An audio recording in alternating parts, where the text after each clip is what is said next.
குடும்பத்தில் இருக்கிறவங்க சரிங்களா, சில பேர் படிச்சுட்டு இருப்பாங்க, பெரிய படிப்பு, பொண்டாட்டி இல்லைன்னா புருஷன் சரிங்களா.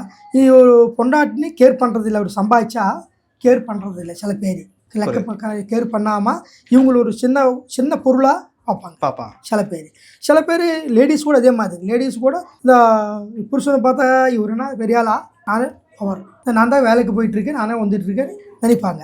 நினைக்கிறத விட்டுட்டு மற்றவங்க பக்கத்துல சொல்லிட்டு இருப்பாங்க, உங்களுக்கு என்ன பண்ணார் உங்கள் புருஷன், அந்த மாதிரி பேச என்ன பண்ணார் உங்கள் பொண்டாட்டி, உனக்கு உன்ன வரதட்சணை கொண்டு வந்ததா, அது கொண்டு வந்தாச்சா, இது கொண்டு வந்தாச்சா அப்படின்னு சொல்லி இவங்க ஏற்றி விட்றவங்க நிறைய பேர். இந்த ஏற்றி விட்றவங்கனால என்ன பண்ணுவான்னா கொஞ்ச நாளில் அவங்களுக்கு எருப்பு வந்துடும், ஒருத்தர் மேலே ஒருத்தர் கோபம் வந்துடும். சரி, இந்த யாராவது ஒருத்தர் கோபமாக பேசுகிறாங்கன்னா இன்னொருத்தரும் அவருக்கு ஆப்போசிட்டாக பேசுவாங்க.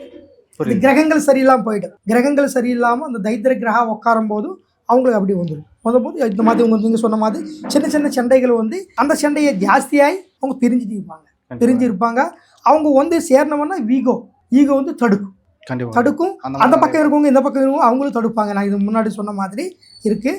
அந்த மாதிரி இருக்கிறவங்களும் வந்தாலும் கூட யாருன்னா ஒருத்தர் வந்தால் போதும், ஒரு பொண்டாட்டி வந்தாலும் சரி, புருஷனும் வந்தாலும் சரி, நம்மகிட்ட வந்தால் அதுக்கு ஒசியும் பண்ணி அவங்க 2 பேரும் சேர்ந்து மறுபடியும் வாழ்க்கை ஃபுல்லாக சந்தோஷமாக இருக்கிற மாதிரி செய்யலாம்.